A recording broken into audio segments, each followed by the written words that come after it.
My brother stole my inheritance while I covered his bills, so I took legal action quietly. Now he regrets every choice he ever made. I'm a 29-year-old guy, and for as long as I can remember, I've been the one holding my family together like some kind of invisible glue no one ever bothers to acknowledge.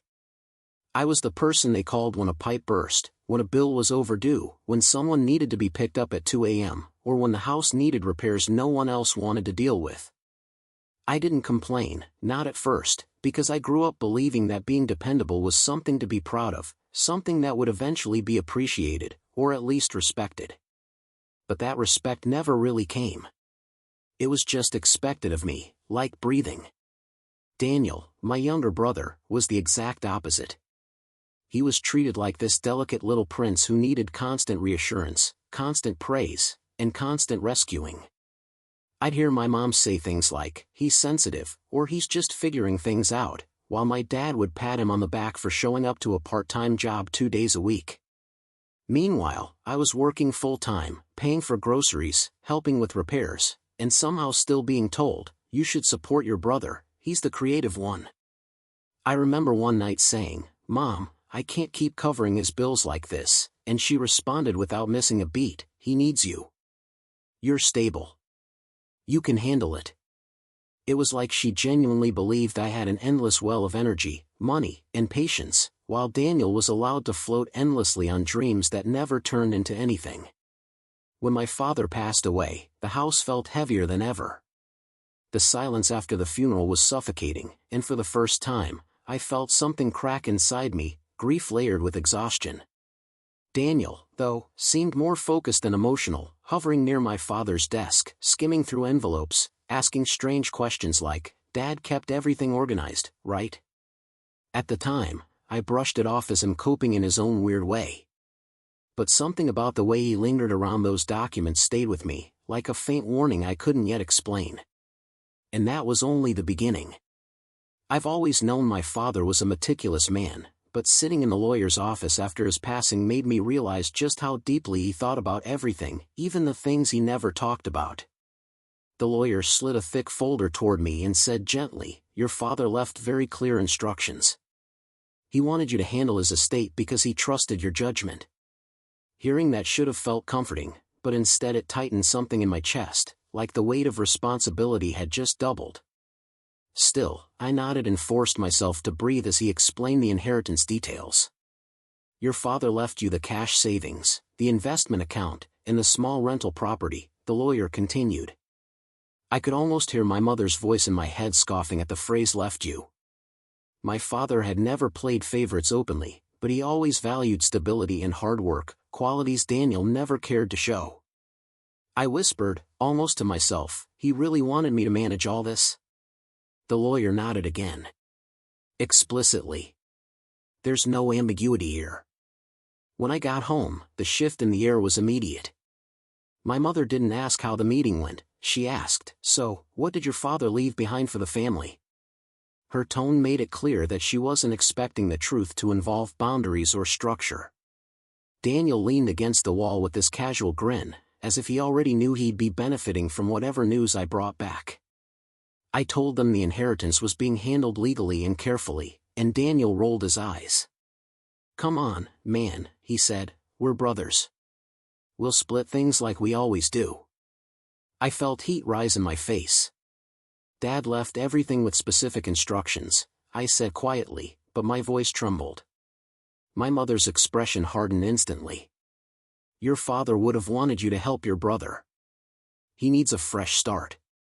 Their entitlement hit me like a slap, and I felt something unravel inside me, a mix of guilt, anger, and foreboding. Daniel's eyes glinted with a curiosity that didn't feel innocent anymore. And for the first time, I wondered if he was planning something. The days after that conversation felt strange, like the air in the house had shifted into something colder, heavier. I kept trying to convince myself I was imagining it, but every time I walked past my father's old study, the door was cracked open just enough for me to see Daniel slipping out. One night I asked him, "What are you doing in there so much?" and he shrugged without looking at me. "Just remembering Dad." "Relax." His voice sounded casual, but something behind it felt rehearsed. I started noticing other things too, small at first, but wrong enough to unsettle me. Mail that should have gone to my room would appear in the kitchen drawer. Bank notifications I never requested popped up on my phone. And twice, I found documents on my desk placed differently than I left them. I kept telling myself I was tired, stressed, grieving. But grief doesn't misplace financial statements or open envelopes labeled private. One afternoon, I confronted my mother gently. "Mom, has anyone been going through Dad's files?" She didn't even look up from her tea.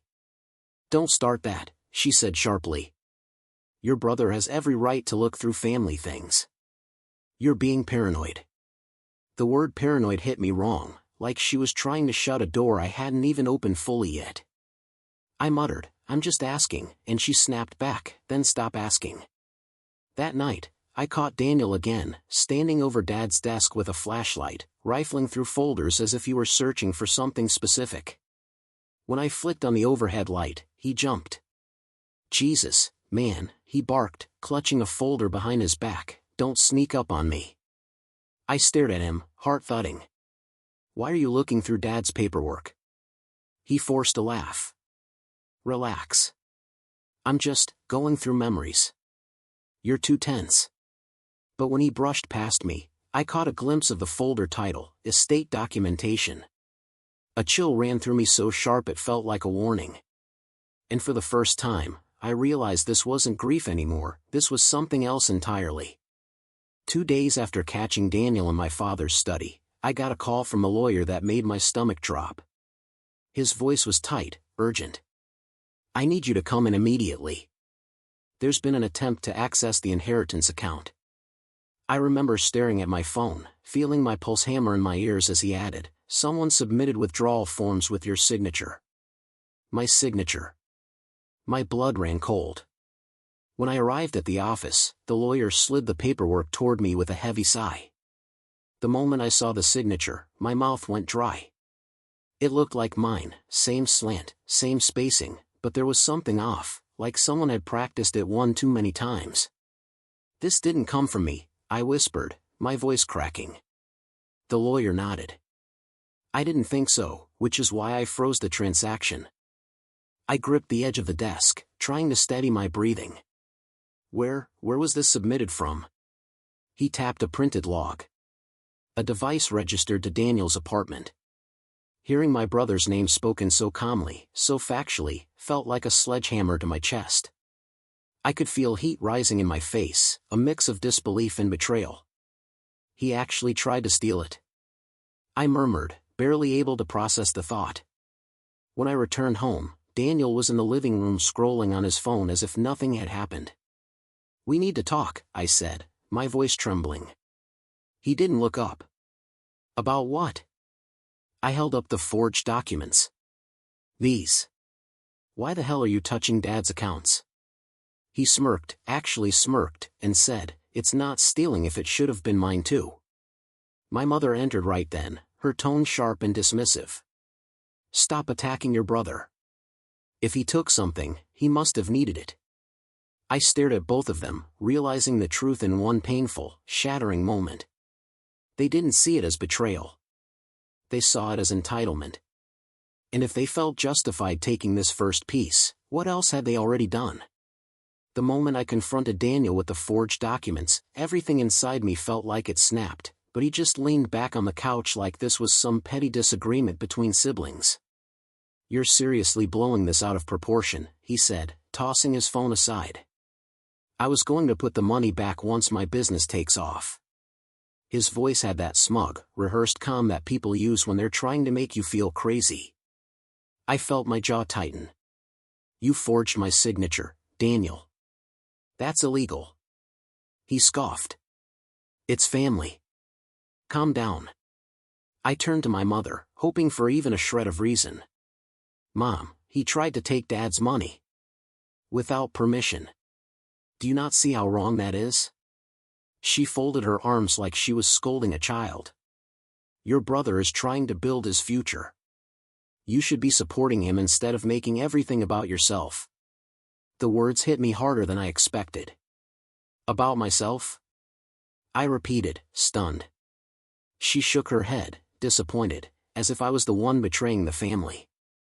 You've always had stability. You can afford to be generous. Daniel grinned like he had already won. You've been covering my bills for years, what's the difference now? I stared at him, feeling my breath grow shallow. The difference is choice, I said quietly. I chose to help before. You didn't choose, you stole. He waved his hand dismissively. I borrowed. Stop being dramatic. Something inside me twisted painfully. The room suddenly felt too small, too loud, too familiar with cruelty I never noticed before. It was like watching years of unspoken resentment take shape in front of me. I managed to whisper, "You're unbelievable," and Daniel chuckled under his breath. "You'll get over it," he said. But I didn't. Because in that moment, something terrifying occurred to me. If they defended him this easily, how far had they already gone behind my back? I spent that night pacing my room, replaying their words until they started sounding like echoes from another universe, one where logic didn't matter and my feelings weren't real. The forged signature was already bad enough, but something in Daniel's confidence unsettled me deeply, like he knew something I didn't. Around 2 a.m., unable to sleep, I opened my father's estate folder again, but this time I went through every page instead of just the financial summaries. The deeper I dug, the more a cold, nauseating dread pooled in my stomach. Something wasn't adding up. One document in particular, the property deed, wasn't where I remembered leaving it. I flipped through the folder 3 times, my hands shaking harder each time. "No, no, no," I whispered. "Where is it?" I went to Dad's study, turned on the lamp, and pulled out every box, every envelope. And then I found it, except it wasn't mine anymore. The deed had been transferred. Not pending, not suggested, completed. And the new owner listed on the paperwork was Daniel. My vision blurred as I stared at the signature approving the transfer, my name, forged again, slanted perfectly across the line. He wouldn't, I whispered, but the truth was clawing at me viciously. He already had. My hands went numb as I held the paper. My father's rental property, the one he told me specifically to protect, not sell, was now legally in my brother's hands. The room felt like it tilted. I sank into my father's old chair, clutching the forged deed, unable to tell if I was shaking from rage or heartbreak. My mother suddenly appeared in the doorway, her expression unreadable. "You shouldn't be rummaging through things," she murmured. I held up the deed. "Did you know about this?" Her silence was my answer long before she whispered, "Your brother needs a chance. You'll understand one day." Understand? I could barely breathe. Because in that moment, I realized the horrifying truth. They hadn't just taken money. They had taken everything my father entrusted to me. The next morning, I woke up with the kind of heaviness in my chest that made it hard to breathe, like grief and betrayal had wrapped themselves around my ribs. I tried to distract myself by checking my emails, but the first message I opened made my heart stop. "Your account has been temporarily frozen pending investigation." I stared at the screen, rereading the sentence until the words blurred. I called the bank immediately, my voice cracking as I said, "There has to be a mistake." But the representative replied calmly, "A fraud report was filed connected to recent activity on your inheritance accounts." Fraud. My own accounts. My hands went cold. I left the house in a daze, walking to the bank because I couldn't even think straight enough to drive. The banker explained that the forged documents triggered an automatic freeze while they verified everything. "So I can't access anything?" I asked, my throat tight. "Not until the investigation clears," she replied. It hit me then. Daniel hadn't just stolen from me, he had created a situation where I looked like the suspicious one. When I got home, my landlord was waiting outside my door with this awkward, uncomfortable expression. "Hey, your brother told me you were moving out soon," he said quietly. "He said you wouldn't be paying rent next month." I felt my stomach plummet. "He what?" I whispered. The landlord shrugged helplessly. "I just wanted to confirm before I gave someone else the place. My own home, something I worked for, paid for, kept stable, was now part of Daniel's fantasy storyline. Inside, the apartment felt smaller than ever. My mother hadn't answered any of my calls. Daniel didn't even pretend to talk, he acted like I was a ghost drifting through the house. That night, sitting on the floor with the lights off, I stared at the ceiling feeling completely hollow. My accounts frozen, my father's property gone, my reputation tangled in fraud, my family treating me like the villain. For the first time, I felt genuinely afraid. Not of what they had taken, but of how much more they were willing to destroy. Sitting on the floor that night, I realized something: begging for fairness from people who thrive on taking advantage of me was pointless. I had spent years being the responsible one, the dependable one, the one who could handle it, and all it earned me was betrayal deep enough to make my own home feel foreign. By morning, something inside me had shifted, not loudly, not dramatically, but with a quiet finality. I wasn't going to argue anymore. I wasn't going to plead, or explain, or hope they'd suddenly understand the damage they'd caused. I was done trying to make them see me. The first thing I did was call the lawyer. "I want to pursue full legal action," I said, my voice steady for the first time in days. He paused, then replied, "Are you sure? This will get messy." I closed my eyes, remembering Daniel's smirk as he told me I'd get over it, remembering my mother's coldness, remembering the forged papers with my father's name scratched out in spirit. "I'm sure," I said. And I meant it. We spent hours going over everything: emails, bank notifications, the deed transfer, even the landlord's statement. "Document everything," the lawyer told me. "Every comment, every message, every change you didn't authorize." So I did. I became meticulous. I recorded conversations. I saved screenshots. I backed up files on multiple drives. I stopped confronting them entirely so they would keep underestimating me. Daniel made it easy. He bragged loudly on the phone about finally getting the break he deserved. I caught him saying, "He won't fight me. He never does." Hearing that didn't hurt, it fueled me. My silence let him reveal himself in ways he didn't realize were legally catastrophic. At home, my mother kept insisting I stop creating tension in the family, completely unaware I was already 3 steps ahead with the attorney. Daniel strutted around like he had won some twisted game. But the thing about quiet people is, they think you've surrendered when you're really preparing. And for the first time, I felt the shift of power. The investigation moved faster than I expected, and the first sign that things were shifting came on a Wednesday morning. I was sitting at my kitchen table when my lawyer called and said, "They've opened a formal case. Law enforcement will begin interviewing involved parties." For a second, I just stared at the wall, letting those words sink in. It didn't feel triumphant, it felt heavy, inevitable, like a storm finally breaking after days of suffocating humidity. "What do I do now?" I asked quietly. "Nothing," he said. "Let the facts do the work." 2 days later, I came home to find a police cruiser outside my mother's house.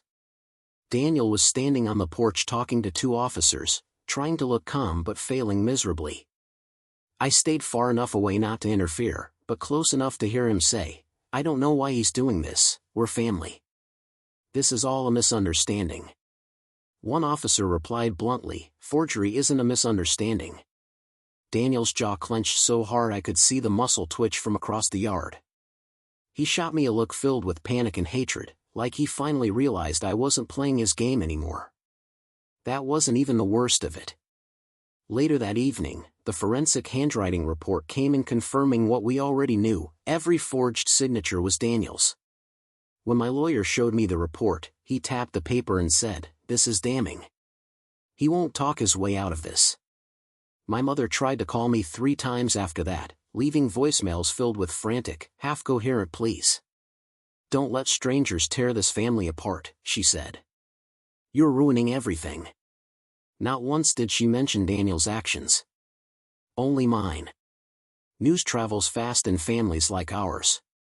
Relatives who once sided with Daniel started sending me quiet messages: "What's going on? Is it true?" Suddenly, the golden child didn't look so golden anymore. And as the investigation tightened around him, I could see it in his eyes every time our paths crossed. He finally understood that I wasn't backing down. Not this time. The confrontation didn't happen with shouting or tears or some dramatic explosion like I once imagined. It happened in my lawyer's office, under fluorescent lighting that made everything feel too bright and too real. Daniel sat across from me, jittering his leg, his eyes darting between me and the stack of documents laid out like a surgical dissection of his betrayal. My mother sat beside him, trembling, not with guilt, but with anger at me. When the lawyer began, his tone was clinical. "We have evidence of multiple forged signatures, unauthorized transfers, and property misappropriation. Before we proceed further, both of you need to understand the legal consequences." Daniel opened his mouth first. "Look, this just got out of hand," he said, forcing a shaky smile. "I never meant for it to go this far." I stared at him, feeling that old mix of confusion and heartache claw at me again. "You stole from Dad," I said softly. "You stole from me.